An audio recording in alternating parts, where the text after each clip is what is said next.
ازيكم عاملين ايه؟ كل سنه وانتم طيبين. النهارده معانا شويه اوردرات لذيذه كده وخفيفه.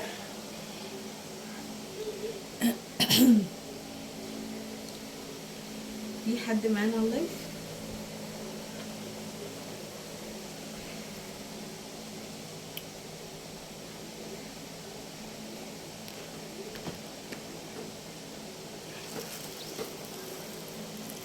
طيب بصوا ايه، تعرفين انتوا رجعتوني كام مره المكان بعد ما امشي؟ اهلا اهلا اهلا اهلا اهلا بحبيبتي، اهلا بست الكل اللي مش حتاتوني. هبعتلك الاوردر دلوقتي. عسل يا طيب بصوا يا جماعه، معانا حنه نوبار. تمام، الحنه دي الاصليه، المصري منها بحوالي 70 جنيه. دي الاصليه.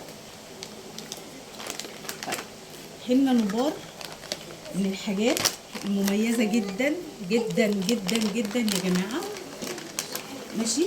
ولازم تبقى عند كل حد وتعمليها لكل افراد الشقه، كل افراد البيت. ازاي طيب وانت ايدك كده؟ تمام.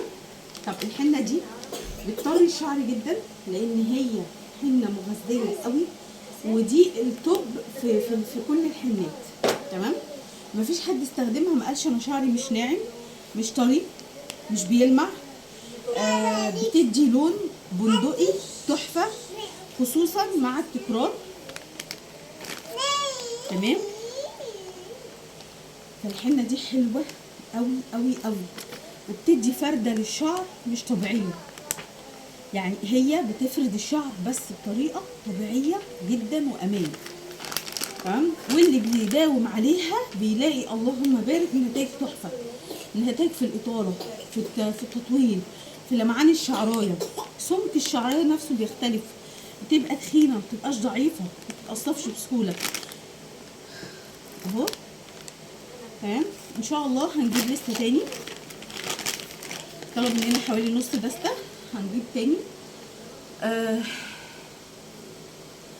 في حجم بس يعني هو مش كتير، مش متداول لانه ما بيمشيش عند التجار كتير. في حجم حوالي 300 جرام، كيس 300 جرام، ده عامل حوالي فرنج 400 جنيه. للناس اللي حابه مثلا، اصل هي الحنه دي انت هتدمنيها حرفيا، انا واثقه انت هتدمنيها. انت ممكن مش عشان اللون، احنا مش بنعملها عشان اللون، احنا بنعملها عشان الفوائد التانية.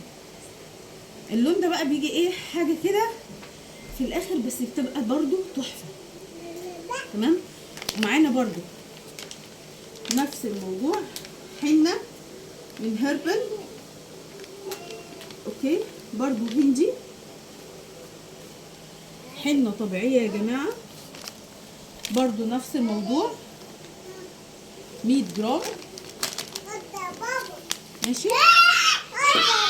بس بتدي طراوه، بتدي لمعه، وبتدي ترطيب للشعر، وبتدي لون حلو قوي اللي هو البني المحمر شويه.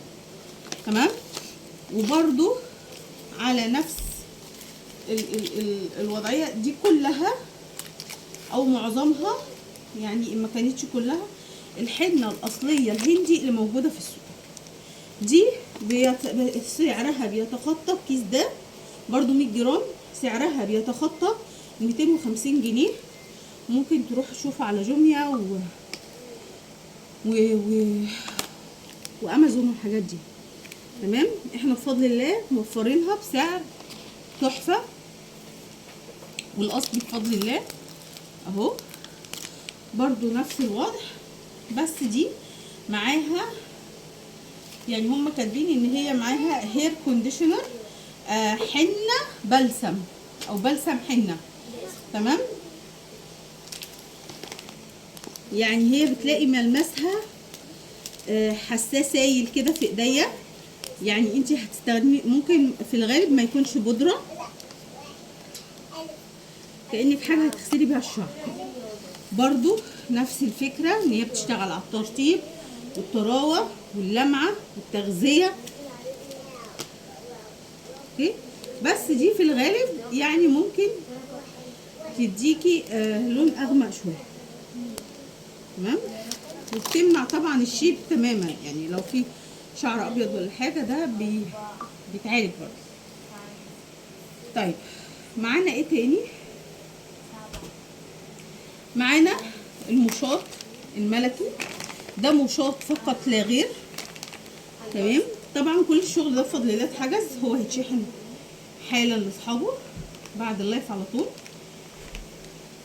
بس انا قلت اصوره لكم عشان تاخدوا خلفيه عن المنتج. بصوا، ده اسمه مشاط ملكي احمر من شركه بي اس، شركه برضو محترمه جدا جدا جدا. تمام، المشاط ده مشاط فقط لا غير، مش مضاف له اي حاجه، مشاط طبيعي. ده المشاط الاصلي، المشاط الاصلي بيكون لونه احمر كده، وانتوا لما هتفتحوه اللي هيجيبوا ويفتحوا هيلاقوا لونه احمر صرف. طيب المشاط اهو، خلينا حاطينه كده. من ضمن فوائده يا جماعه الفرد ثم الفرد ثم الفرد ثم الفرد ثم الفرد ثم الفرد ثم الفرد بطريقه طبيعيه طبيعيه طبيعيه طبيعيه، وحطوا تحتها 30 خط. انسي البروتين، انسي الفيلر، انسي المكوى، انسي السشوار، استخدمي ده بس. وصوري لي نتيجه الشعر قبل وبعد، او انت صوريها لنفسك واحتفظي بيها للذكرى الخالده ان في منتج اتعمل يفرد الشعر بجد بدون، يعني المنتج ده مش معروف، ده اعشاب طبيعيه ماشي. بس انا رحت جبتها لناس من عند العطارين ومن عند عطارين كبار، جبت لهم المشاط الاحمر ده ولا الهوا ولا عمل معاهم اي نتيجه. الكيس ده بفضل الله سحر سحر سحر، هو ما يتقالش عليه غير انه سحر في الفرد، في التطويل، في اللمعه، حاجه مش طبيعيه. طيب هل انا لما بجيبه بعمله لوحده؟ عادي لو عملتيه لوحده، وعادي بقى لو شكلتي معاه. هشكل معاه ايه؟ طبعا حنه، سواء نبار سواء دي طبعا، يعني دي حاجه اساسيه. يعني هو من الاخر يا جماعه اللي بيجيب بقى دول فتره جدا شغالين في الحنه اللي بيجيب دول لازم دي معاه كده، بياخدها باكج على بعض. تمام، والصدر اوعي ايدك، والصدر برضو تجيبي صدر محترم. وخلي بالكم في نوعين صدر، في صدر كريمي وفي صدر رغوي يعني بيعمل رغاوي. نوعين، نوع بيبقى له ملمسه كريمي، ونوع اللي هو بيعمل زي الصابون، بيبقى ليه رغوه عاليه جدا مجرد ما تحطي عليه الميه. طب ايه الفرق يا اسماء بين ده وايه الفرق بين ده؟ الرغوي بيستخدم في التنظيف البشره والشعر، يعني تستخدميه كبديل للبلسم او للشامبو، انا اسفه، وبديل للغسول بتاع البشره، وتستخدميه كمان للجسم لانه بيدي طاقه حلوه جدا جدا جدا. لو لا قدر الله في حسد، لو لا قدر الله في اي حاجه، بتحسي براحه نفسيه مش طبيعيه. ده الرغوي. طب الكريمي نستخدمه بقى في الخلطات القمر دي، الكريمي نستخدمه في الخلطات القمر دي. بنجيبه ونحط مثلا، يعني وليكن هحط معلقه 3 معالق صدر. عايزه بقى تحطي زيوت تحطي، عايزه تحطي روزماري تحطي، قرنفل تحطي، كل الاعشاب الطبيعيه اللي انت عايزاها حطيها، طحنيها وحطيها واعجنيها تمام. يا اسماء انا لسه هجيب واعمل. يا ستي خلاص جبناهولك جاهز اهو. ده مشاط احمر متضاف عليه اخشاب الصندل وكمان الزعفران وورد ومحلب وروزماري وصدر وقرنفل. ده بقى خلطة جبارة، خلطة جبارة. هو جايلك مشاط تحفة برضو وخطير، بس بالخلطة بتاعته. يعني مش هتحطي عليه حاجه. هو ممكن بقى اللي طبعا هنجيبه طبعا برضو الحنه، والكيسين دول بيقعدوا معاكي كتير لان انت مش بتاخديهم كلهم. ربنا يعزك يا رب، اللهم امين ولك بالمثل. فبتاخدي من ده ومن ده، يعني انت هتجيبيهم، هما مش غاليين يعتبر بالنسبه لاسعار الخزعبليه اللي بنسمعها، دي حاجه هتقعد معاكي كتير.